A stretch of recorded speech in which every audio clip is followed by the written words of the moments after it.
C'est un réseau en fait qui a vocation à rassembler tous les élus locaux ou nationaux de 18 à 30 ans qui sont engagés aujourd'hui dans les collectivités françaises. L'association va travailler sur 3 axes principalement.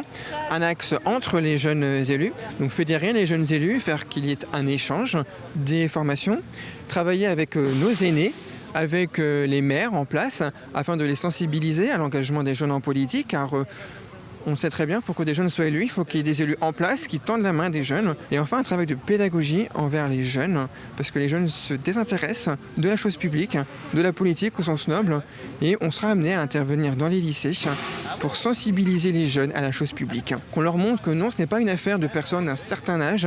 La politique, la gestion de nos communes par exemple, ça nous concerne tous.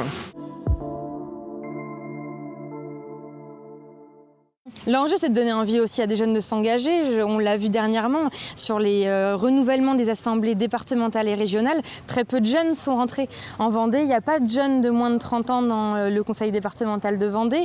Au conseil régional, il n'y a pas non plus de jeunes vendéens de moins de 30 ans. Donc l'enjeu, c'est ça, en fait, c'est de permettre à une génération qui aujourd'hui n'est pas représentée de l'être demain dans nos collectivités, parce que je pense que ça apportera beaucoup au débat public. Les politiques ont longuement oublié la jeunesse, que ce soit dans leurs discours, dans leurs actions, ou même dans les élections. On n'allait pas vers les jeunes parce qu'on se disait les jeunes n'ont pas d'expérience, les jeunes n'auront pas l'envie, les jeunes vont se déplacer à cause de leurs études. Cette mentalité est en train d'évoluer.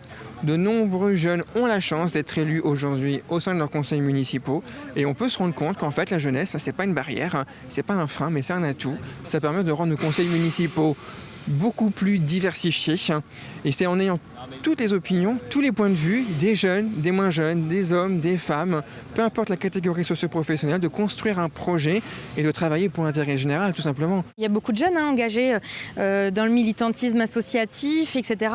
Mais les collectivités, c'est celles qui prennent les décisions en dernier lieu. Et c'est important du coup de pousser des jeunes à rejoindre ces collectivités-là et à valoriser tous ceux qui aujourd'hui donnent de leur temps à côté des études et du travail pour essayer de s'investir pour l'intérêt général. On veut vraiment fédérer l'ensemble des élus de Vendée, de La Roche-sur-Yon, comme des communes autour, comme du sud Vendée, comme de partout, peu importe leur couleur politique. Il faut juste être élu, moins de 30 ans, et vous pouvez rejoindre l'association.